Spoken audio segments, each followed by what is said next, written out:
is Deputy Fitzmaurice. Thanks for your presentation. Thanks, Chairman. Colin, just a few quick questions. In the submission that you've been sending to Europe, will Ireland be, have you looked at the different scenarios, or would you be looking at front-loading the way that basically it should be helping the family farms? There is talk that 20-30 hectares front-loading may help the family farm. Are you looking at that? There is a worry, not alone in Ireland but throughout Europe, with the proposal at the moment and the amount of bureaucracy that's in it. Are you concerned? I know there's a lot of amendments in at the moment in Europe.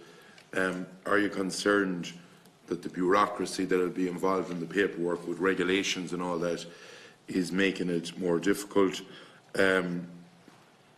Is there anything being looked at in the line of areas of the country that's designated that they will have a payment, or are you talking to the national parks?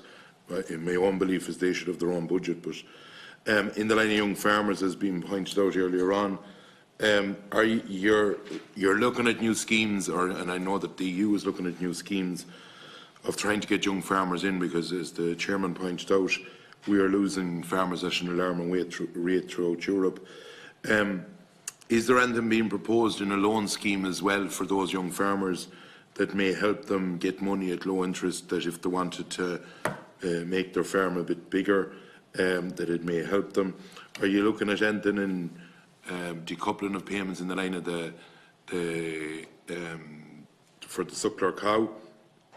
In Leader, to William, look, at most people will tell you that it's cumbersome to get through it. A lot of these people are voluntary. Can it be simplified much more? And in the line of climate, to Jack, Ireland is under a bit of pressure at the moment. We are aware that there are some outside people from other countries basically questioning how green we are in producing beef. Is it a concern of yours that there is probably 315,000 cattle being produced in feedlots, and under the climate action, are you looking at tackling that?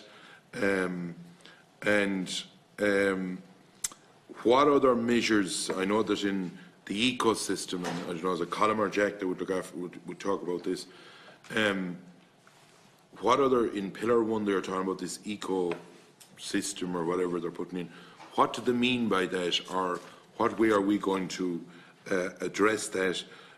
In the line of trees, there are some counties that you're well aware of that forestry has become you know, an issue of concern, where communities are, people living in the areas getting less and less. And are you looking at having a balance throughout the country, or is certain areas going to be taking the brunt?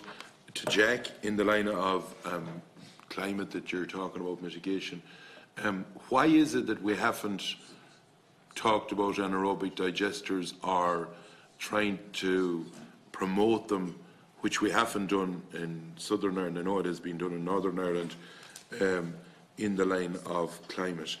And in the line of an environmental scheme, as was pointed out by Senator Walsh, there are farmers coming out of AOS. To be honest about it, GLAS has been rigid. If you wanted to do any bit of a movement at all in GLAS, you're pegged out of it.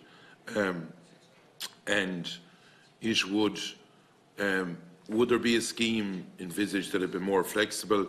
And to Colin, you talked about the BDGP. The figures stand for themselves of the amount of beef farmers that went into it, the amount of people that dropped out of it. We all know the figures that are in front of us, and the uptake that has been in it in the beef sector has been disappointing, and validly farmers have concerns about it. Would there not be a simpler system of making sure that you protect the beef sector? Because as you've pointed out, we are, I think, something like 4 billion of beef is exported out of this country. We can do it better, and Jack, you're correct.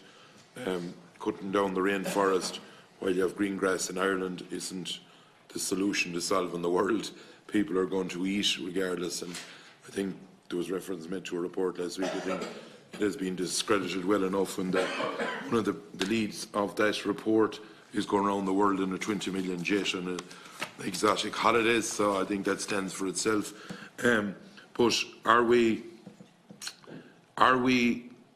trying to niche a market in Europe that would sort of say, well, Ireland is the best at doing this because of our grass base? You talked about clover and all the different things, rather than a place like Holland the size of Munster having the cows looking out through a feeding barrier all day. Have we sort of gone on a mission of promoting what we can do best? Thanks.